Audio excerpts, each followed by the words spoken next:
گوجری زبان میں اپڈیٹ سنیے۔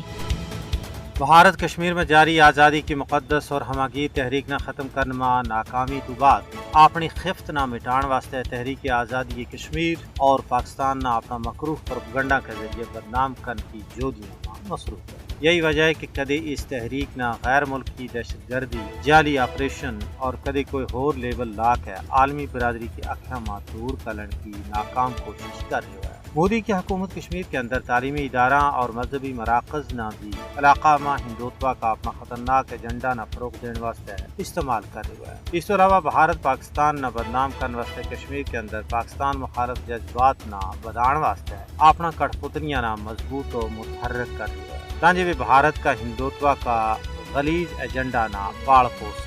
یہ آج کی گال نہیں ہے بلکہ بھارت کی پرانی خصلت ہے کہ اس نے ہمیشہ اپنی ناکامیاں نہ چھپان واسطے پروپیگنڈا کو سہارو لیا ہے۔ 13 دسمبر 2001 میں بھارتی پارلیمنٹ پر حملوں ایک جھوٹو آپریشن تھا جس کو مقصد پاکستان اور تحریک آزادی کشمیر نہ بدنام کرنا تھا۔ صرف اتنا ہی نہیں بلکہ بھارت کی اپنا مکروہ ایجنڈا نہ آگے بڑھانے واسطے فالس فلیگ آپریشنز کی ایک لمبی تاریخ ہے جن میں سمجھوتا ایکسپریس دھماکہ، پٹھان کوٹ، اوڑی، پلوامہ اور جموں ایئر فورس بیس پر حملوں، یہ سب بھارت کی جعلی حکمت عملی کو حصوں ہیں۔ بھارت اپنا غلیظ معلوماتی مہم کے ذریعے کشمیریوں کی مزاحمت نہ جرم بنانے کی کوشش کر رہی ہے۔ یہی وجہ ہے کہ مودی حکومت میڈیا، سائبر ٹیکنالوجی اور دہشت گردی نہ پاکستان اور کشمیریوں کے خلاف ایک ہتھیار کا طور پر استعمال کر رہی ہے۔ بھارت جھوٹا فلیگ آپریشنز اور منفی پروپیگنڈا کے ذریعے عوامی تحریک آزادی نہ دہشت گردی کا رنگ میں رنگن کی کوشش کر رہی ہے۔ کشمیری اقوام متحدہ کی پاس شدہ قراردادوں کے مطابق اپنا پیدائشی اور بنیادی حقوق کے خود ارادیت کو مطالبہ کر رہے ہیں۔